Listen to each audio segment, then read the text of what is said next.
The famous win at Lords had got me so excited कि मैंने भी Indian team की जर्सी पहन ली है। These are shots very well, Gaffer. All the swing in the world, but as I said, he plays very late, taking up the ball.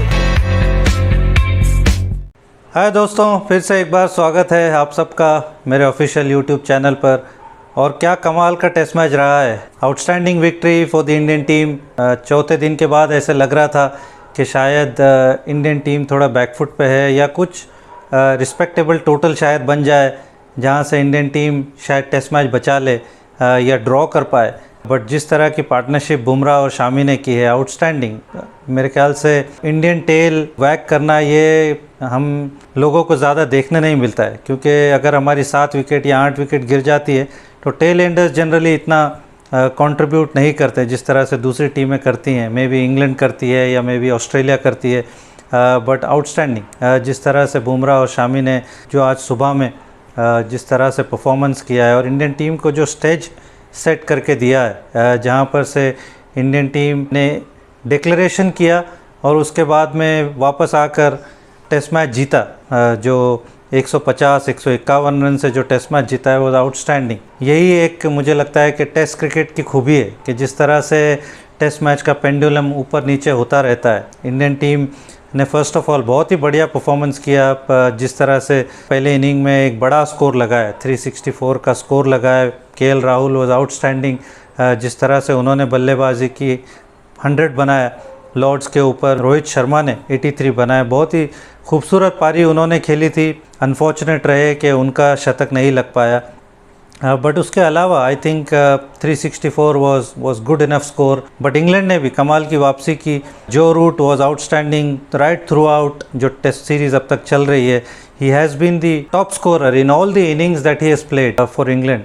So goes on to show कि England की batting कितना उन पर depend करती है। पहले test match में भी 64 या 67 बनाया, सेकेंड इनिंग में फिर 100 बनाया, थर्ड इनिंग में आकर दूसरे टेस्ट की पहली इनिंग में आकर 180 नॉट आउट बनाया। तो आउटस्टैंडिंग परफॉर्मेंस रहा रूट का। एक तरह से सिंगल हैंडेडली अपने टीम को कैरी कर रहे हैं, पूरी टीम की बैटिंग को। और मुझे ऐसा लगता है कि उनके ऊपर बहुत दबाव रहता है जब वो खेलने आते हैं। अभी तक तो बहुत ही बढ़िया से रिस्पॉन्ड किया है, but over a period of 5 test match series मुझे ऐसा लगता है कि somebody else needs to step up because it's not easy to consistently play over a period of 5 test matches. और बिल्कुल ऐसा ही हुआ आज भी इस इनिंग के अंदर वो एक तरह से हाईएस्ट स्कोरर रहे।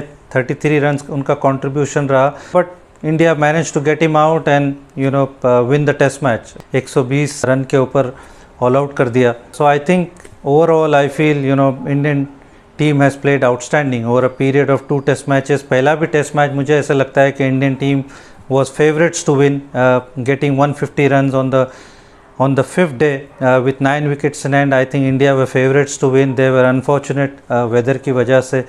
Jimmy Anderson has been excellent.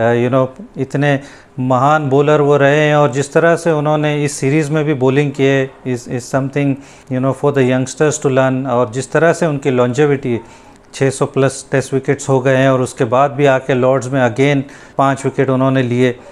So something it's incredible to watch these talent, Joe Root, Jimmy Anderson, Stuart Broad, they are the greats of the game. So really fantastic performance for India to win this test match from the position they were in.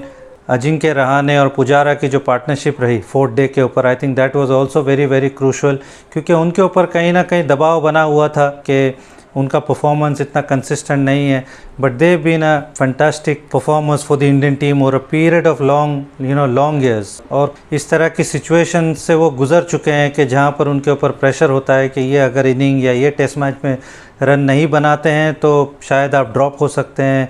Pujara के ऊपर strike rate के ऊपर कई बार लोग टिप्पणी करते हैं कि उनका स्ट्राइक रेट बहुत स्लो है, या अजिंक्य रहाणे उतने कंसिस्टेंट नहीं। But I think they are a seasoned campaigners. और बिल्कुल उसी तरह से बैटिंग की, जिस तरह से प्रेशर उन्होंने ऑब्जर्व किया इस इनिंग के अंदर वाज आउटस्टैंडिंग। और उसके बाद जिस तरह से हमने बात की बुमराह शामी वर आउटस्टैंडिंग। आई थिंक कहीं ना कहीं England bowlers they lost the plot. जैसे ही बुमराह बैटिंग करने आए तो बुमराह ने जिस तरह से जिमी एंडरसन को बाउंसर्स मारे थे, उनको शायद बॉल भी लगी थी और जो एक गर्मा गर्मी हुई थी, तो कहीं ना कहीं इंग्लैंड के बॉलर्स ने मुझे लगता है कि वो प्लॉट थोड़ा सा लूज़ कर दिया है, आकर उनको शॉर्ट पिच गेंदे करना शुरू कर दी और I think it played into their hands कि जो जनरली लेंथ जो बॉलिंग करते हैं उनके बॉलर्स, वो उस मेरे ख्याल से अपने गेम प्लान से थोड़ा हट गए और वहाँ उन लोगों को मौका मिल गया थोड़े शॉट्स खेलने का and to stitch a partnership which proved out to be a match winning one and then to come out and bowl like they did, getting them 2 wickets in 2 overs, was the ideal start that India would have wanted. So hats off to this Indian side because they have been doing this for a while now. I think Australian tour में भी इसी तरह से था, backs to the wall test matches थे और एक नहीं कई टेस्ट मैचेस थे, but they proved के they don't give up and exactly they played like this in Australia, even in India against England after being 1-0 down to win the series in 3-1.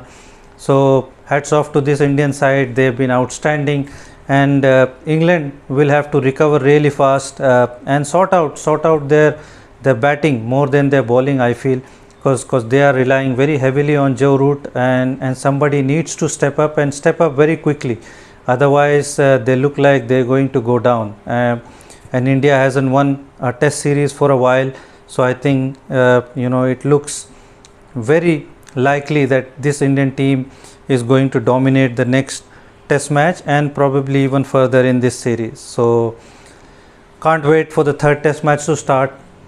आप लोग सब अपना ख्याल रखिए और अपना कमेंट सेक्शन में ज़रूर कमेंट्स लिखिए और इंशाल्लाह जल्दी मिलते हैं अगले शो के साथ.